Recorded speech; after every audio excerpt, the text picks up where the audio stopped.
Hi friends, welcome back to my channel. ತುಂಬ ಸುಲಭವಾಗಿ ಶಂಕರಪಾಳಿ ಮನೆಯಲ್ಲೇ ಸುಲಭವಾಗಿ ಮಾಡ್ಬೋದು, ಥಟ್ಟಂತ ಮಾಡ್ಬೋದು. ಯಾರೆಲ್ಲ ಈ ರೆಸಿಪಿ ಮಾಡಿಲ್ಲ, ಫಸ್ಟ್ ಟೈಮ್ ಮಾಡಿದ್ರು ಕೂಡ ತುಂಬ ಚೆನ್ನಾಗಿರುತ್ತೆ, ಕ್ರಿಸ್ಪಿಯಾಗಿ ಬರುತ್ತೆ, ತಿಂಗಳಗಟ್ಟಲೆ ಇಟ್ಟರು ಕೂಡ ಹಾಳಾಗಲ್ಲ, ಎಲ್ರಿಗೂ ಇಷ್ಟ ಆಗುತ್ತೆ. ಹಾಗಾಗಿ ಮಿಸ್ ಮಾಡದೆ ಮಾಡಿ. ಬನ್ನಿ ಯಾವ ರೀತಿ ಮಾಡೋದು ಅಂತ ನೋಡೋಣ.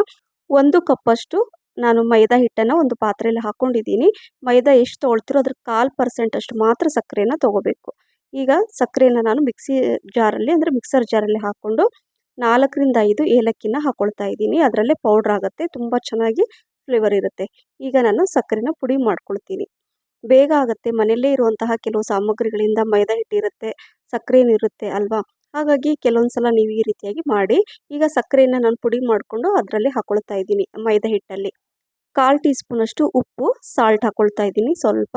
ಹಾಗೆ 1 ಚಿಟಿಕೆಯಷ್ಟು, 1 ಪಿಂಚಷ್ಟು ಕುಕ್ಕಿಂಗ್ ಸೋಡಾ, ಅಡುಗೆ ಸೋಡಾ, 1 ಟೀ ಸ್ಪೂನಷ್ಟು ತುಪ್ಪ ಹಾಕ್ಕೊಂಡು ಇದನ್ನು ಮೊದಲು ಎಲ್ಲ ಮಿಕ್ಸ್ ಮಾಡ್ಕೊಳ್ಳೋಣ. ಹಾಗೆ ಈಗ ಏನು ಮಾಡೋಣ ಅಂದರೆ, ಇಲ್ಲಿ ನಾನು ನೀರು ಬದಲಿಗೆ ನಾನು ಏನಂದರೆ ಹಾಲನ್ನು ಹಾಕ್ತಾಯಿದ್ದೀನಿ. ತುಂಬ ರುಚಿಯಾಗಿರುತ್ತೆ. ನೀರು ಕೂಡ ನೀವು ಹಾಕ್ಕೋಬೋದು, ನಿಮ್ಗೆ ಯಾವ ರೀತಿ ಇಷ್ಟ ಆಗುತ್ತೋ ಆ ರೀತಿ ಮಾಡ್ಕೊಳ್ಳಿ. ನಾನು ಹಾಲು ಸ್ವಲ್ಪನೇ ಹಾಕ್ಕೊಂಡು, ಒಂದೇ ಸಲ ಹಾಲು ಹಾಕ್ಕೋಬಾರ್ದು, ಯಾಕಂದರೆ ನಾವು ಸಕ್ಕರೆ ಪುಡಿ ಮಾಡಿ ಹಾಕಿದ್ದೀವಲ್ವ, ಬೇಗ ಅಳಕಾಗ್ಬಿಡುತ್ತೆ. ಹಾಗಾಗಿ ಸ್ವಲ್ಪನೇ ಹಾಲು ಅಥವಾ ನೀರನ್ನು ಹಾಕ್ಕೊಂಡು ಚಪಾತಿ ಹಿಟ್ಟಿನ ಅದಕ್ಕೆ ಕಲಿಸ್ಕೋಬೇಕಾಗತ್ತೆ. ಲಾಸ್ಟಲ್ಲಿ 1 ಟೀ ಸ್ಪೂನಷ್ಟು ತುಪ್ಪ ಹಾಕ್ಕೊಂಡು ಕಲಿಸ್ಕೊತಾ ಇದ್ದೀನಿ. ನೋಡಿ ಎಷ್ಟು ಚೆನ್ನಾಗಿ ಬಂದಿದೆ. ಈಗ ಪರ್ಫೆಕ್ಟಾಗಿ ಈ ಹಿಟ್ಟು ನಾನು ರೆಡಿಯಾಗಿ ಇಟ್ಟಿದ್ದೀನಿ ಸೈಡಲ್ಲಿ. ಈಗ ಇಲ್ಲಿ ಒಂದು ಪಾತ್ರೆಯಲ್ಲಿ ನಾನು ಎಣ್ಣೆನ ಹಾಕ್ಕೊಳ್ತೀನಿ. ಎಣ್ಣೆ ಬಿಸಿ ಆಗಬೇಕು. ಎಣ್ಣೆ ಬಿಸಿ ಆಗೋದ್ರೊಳಗೆ ನಾವು ಈ ಶಂಕರಪಾಳಿ ಶೇಪಲ್ಲಿ ನಾವು ಕಟ್ ಮಾಡ್ಕೋಬೋದು. ಈಗ ಇಲ್ಲಿ ನಾನು ಎಣ್ಣೆ ಹಾಕಿದ್ದೀನಿ, ಅದರಲ್ಲಿ ಎಣ್ಣೆ ಬಿಸಿ ಆಗುತ್ತೆ ಅಷ್ಟರಲ್ಲಿ ಇಲ್ಲಿ ನಾವು ಶಂಕರಪಾಳಿನ ಉದ್ಕೊಂಡ್ಬಿಟ್ಟು ರೆಡಿ ಮಾಡಿಟ್ಕೋಬೋದು. ಅಂದರೆ ಎಣ್ಣೆ ಬಿಸಿ ಆಗೋದ್ರೊಳಗೆ ಬೇಗನೆ ಆಗುತ್ತೆ, ಫಟಾಫಟ್. ಫಸ್ಟು ಎಣ್ಣೆ ಬಿಸಿ ಆಗ್ಲಿಕ್ಕಂತ ನೀವು ಸ್ವಲ್ಪ ಸಿಮ್ಮಲ್ಲೇ ಇಟ್ಕೊಂಡ್ಬಿಡಿ. ನಿಧಾನಕ್ಕೆ ಎಣ್ಣೆ ಬಿಸಿ ಆಗ್ತಾ ಇರುತ್ತೆ. ಇಲ್ಲಿ ನಾನು ತೋರಿಸ್ತಾ ಇದ್ದೀನಲ್ವ, ಇದೇ ರೀತಿಯಾಗಿ ಮಾಡಿಕೊಂಡ್ರೆ ಕೇವಲ ಒಂದು 15 ನಿಮಿಷದಲ್ಲೇ ಶಂಕರಪಾಳಿ ಮನೆಯಲ್ಲೇ ಮಾಡ್ಬೋದು. ಯಾರೆಲ್ಲ ಏನು ಮಾಡೋದು ಅಂತ ಏನಾದರೂ ಯೋಚನೆ ಮಾಡ್ತಾ ಇದ್ದರೆ, ನಾನು ಈಗ ತೋರಿಸಿದ್ನಲ್ಲ ಈ ಶಂಕರಪಾಳಿನ ಖಂಡಿತವಾಗ್ಲೂ ಮಿಸ್ ಮಾಡದೆ ಮಾಡಿ, ತುಂಬ ಚೆನ್ನಾಗಿ ಬರುತ್ತೆ. ಇಲ್ಲಿ ನೋಡಿ, ನಾನು ಏನು ಹಿಟ್ಟು ಕಲಿಸಿದ್ನಲ್ಲ 2 ಭಾಗವಾಗಿ ಮಾಡಿ ಇಟ್ಕೊಂಡಿದ್ದೀನಿ. ಈಗ ಇಲ್ಲಿ ನೋಡಿ ಉದ್ಕೊಂಡ್ಬಿಟ್ಟು, ನಾನು ಈ ಥರ ಸ್ವಲ್ಪ ದಪ್ಪನೇ ಇರಬೇಕು, ಎಲ್ಲೂ ಕೂಡ ಅಂಟ್ಕೊಳ್ತಾ ಇಲ್ಲ ಅಲ್ವಾ. ಸೊ ಈಗ ಒಂದು ಚಾಕುವಿನಿಂದ ನಾನು ಸೈಡಲ್ಲಿ ಈ ಥರ ಅಂದರೆ 1 ಇಂಚಷ್ಟು ನಾನು ಕಟ್ ಮಾಡ್ಕೊಳ್ತಾ ಇರ್ತೀನಿ. ನೋಡಿ, ನಿಮ್ಗೆ ಯಾವ ಸೈಜಲ್ಲಿ ಬೇಕೋ ಆ ಥರ ನೀವು ಕಟ್ ಮಾಡ್ಕೋಬೋದು. ನಿಮಗೆ ಅನುಕೂಲವಾಗುವ, ನಿಮ್ಗೆ ಈಸಿ ಯಾವ ಥರ ಆಗುತ್ತೋ ಆ ರೀತಿ ನೀವು ಕಟ್ ಮಾಡ್ಕೊಳ್ಳಿ. ಸೈಡಲ್ಲಿ ಇರುತ್ತಲ್ವ, ಅದನ್ನು ಬೇಕಾದರೆ ನೀವು ನೆಕ್ಸ್ಟ್ ಮಾಡ್ತೀರಲ್ಲ ಅದರಲ್ಲಿ ಮಿಕ್ಸ್ ಮಾಡ್ಕೊಂಡು ಕೂಡ ಕಟ್ ಮಾಡ್ಕೋಬೋದು.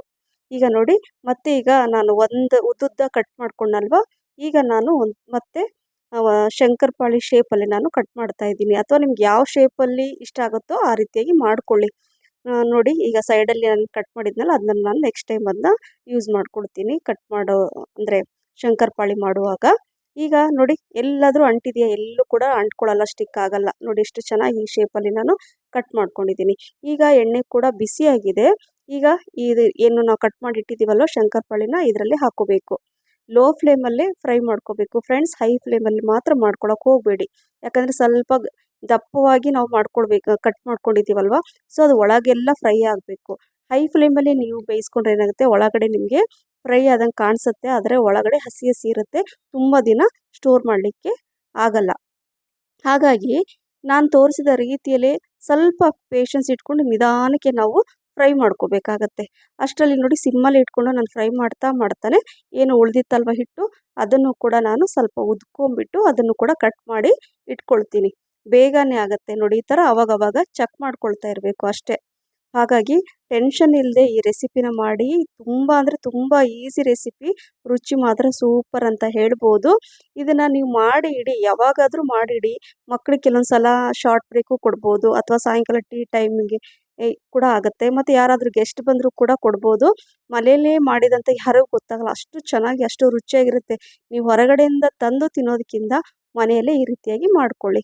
ಈಗ ನೋಡಿ, ಎಲ್ಲ ಈ ಕಲರ್ ಗೋಲ್ಡನ್ ಕಲರ್ ಬರಬೇಕು. ಎಲ್ಲ ನಾನು ಫ್ರೈ ಮಾಡಿದಂಥದ್ದನ್ನು ತೆಗೆದಿಟ್ಟಿದ್ದೀನಿ. ಅದೇ ರೀತಿ ಉಳಿದಿತ್ತಲ್ವ, ಅದನ್ನು ಕೂಡ ನಾನು ಸೇಮ್ ಅದೇ ರೀತಿಯಾಗಿ ಕಟ್ ಮಾಡ್ಕೊಂಡ್ಬಿಟ್ಟು ಸೇಮ್ ಅದೇ ರೀತಿಯಾಗಿ ಫ್ರೈ ಮಾಡಿಬಿಟ್ಟು ನಾನು ತೆಗೆದಿಡ್ತಾ ಇದ್ದೀನಿ. ನೋಡಿದ್ರಲ್ಲ ಫ್ರೆಂಡ್ಸ್, ತುಂಬ ಸುಲಭವಾಗಿ ಥಟ್ ಅಂತ ಮಾಡ್ಬೋದು. ಏನಾದರೂ ಯೋಚನೆ ಮಾಡ್ತಾಯಿದ್ರೆ ಏನು ಮಾಡಬೇಕು ಅಂತ, ಇದನ್ನು ಮಿಸ್ ಮಾಡದೆ ಮಾಡಿ ಅಂತ ನಿಮಗೆ ಪದೇ ಹೇಳ್ತಾ ಇದ್ದೀನಿ. ನೋಡಿ, ತೋರಿಸ್ತೀನಿ, ತುಂಬ ಕ್ರಿಸ್ಪಿಯಾಗಿ ಬಂದಿದೆ. ತಿಂಗಳುಗಟ್ಟಲೆ ಇಟ್ಟರೂ ಕೂಡ ಇದು ಹಾಳಾಗಲ್ಲ. ನೋಡಿ ಎಷ್ಟು ಚೆನ್ನಾಗಿ ಬಂದಿದೆ. ಹಾಗಾಗಿ ಮಿಸ್ ಮಾಡದೆ ನೀವು ಮಾಡಿ ಅಂತ ಹೇಳ್ತಾ, ಈ ರೆಸಿಪಿ ನಿಮಗೆ ಇಷ್ಟ ಆದರೆ ಲೈಕ್, ಶೇರ್, ಕಮೆಂಟ್ಸ್ ಮತ್ತು ಸಬ್ಸ್ಕ್ರೈಬ್ ಮಾಡೋದನ್ನು ಮರಿಬೇಡಿ. ಹಾಗೆ ನಿಮ್ಮ ಫ್ರೆಂಡ್ಸ್ ಮತ್ತು ಫ್ಯಾಮಿಲಿ ಕೂಡ ಶೇರ್ ಮಾಡಿ. ಹಾಗೆ ನನ್ನ ಫೇಸ್ಬುಕ್ ಪೇಜ್ ಫಾಲೋ ಮಾಡೋದನ್ನು ಕೂಡ ಮರಿಬೇಡಿ ಅಂತ ಹೇಳ್ತಾ ಎಲ್ಲರಿಗೂ ದೀಪಾವಳಿ ಹಬ್ಬದ ಹಾರ್ದಿಕ ಶುಭಾಶಯಗಳು. ಮತ್ತೆ ಸಿಗ್ತೀನಿ. Thank you for watching. Bye. Take care.